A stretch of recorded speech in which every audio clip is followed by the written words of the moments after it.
The hunt for the individual who assassinated conservative activist Charlie Kirk remains one of the most intense pursuits in recent American history. Kirk, who was only 31 years old, was fatally shot on September 10, 2025, while addressing an audience of nearly 3,000 at Utah Valley University. The attack unfolded in broad daylight, during the opening stop of his American Comeback Tour, a campaign that had been billed as a 15-date series of debates and speaking engagements aimed at galvanizing conservative students across the country. The single gunshot that ended his life not only stunned those present but also reignited fierce discussions about political violence, campus security, and the dangers faced by outspoken public figures. Investigators pieced together a detailed timeline of events leading up to the shooting. The suspected gunman arrived on the university grounds at 11:52 a.m., about half an hour before the fatal strike.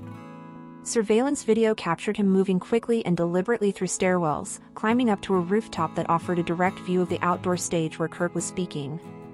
From this elevated position, roughly 200 yards from the crowd, the shooter prepared his weapon and waited.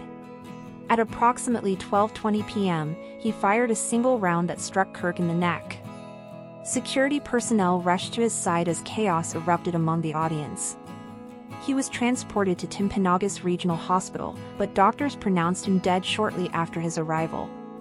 The suspect's description has been released to the public in hopes of generating leads. He is thought to be a college-aged male, possibly in his early 20s, athletic, and familiar with the university campus. In one video clip, he can be seen limping through a neighborhood while concealing a firearm in his jeans, using his pocketed hand to steady the weapon. On the day of the shooting, he wore a long-sleeved black shirt emblazoned with an American flag, a baseball cap, dark sunglasses, and Converse sneakers. In additional images, he appears with a black backpack while moving through stairwells. After firing the shot, the assassin fled across the rooftop before leaping an estimated 10 feet down to the ground. Investigators later recovered both palm prints and footwear impressions from the building's surface, confirming his path of escape. He was tracked into a residential neighborhood nearby, but from that point his trail disappeared. In a wooded area not far from campus, authorities later discovered a bolt-action Mauser rifle chambered in .30-06 caliber. The weapon contained live rounds of ammunition and showed signs of careful handling. Early reports claimed some bullets carried engravings linked to transgender ideology, but a senior law enforcement official later warned that those claims might have resulted from misinterpretations of markings.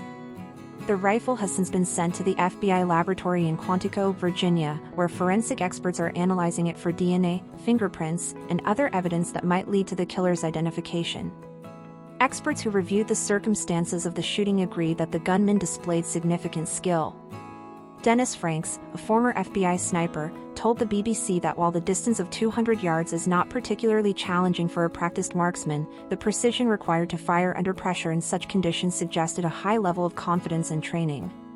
Franks speculated that the shooter may have been a hunter, noting that his calm execution and choice of weapon were consistent with that background. He added that behavioral evidence pointed to the likelihood that the suspect acted alone.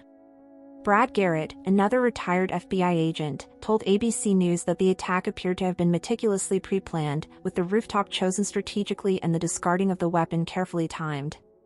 According to Garrett, the shooter likely abandoned the rifle to avoid the suspicion that would come with being spotted running through a neighborhood armed. Meanwhile, investigators are under enormous pressure to deliver results. Bo Mason, commissioner of the Utah Department of Public Safety, confirmed that more than 7,000 tips had been received from the public in over 200 interviews conducted.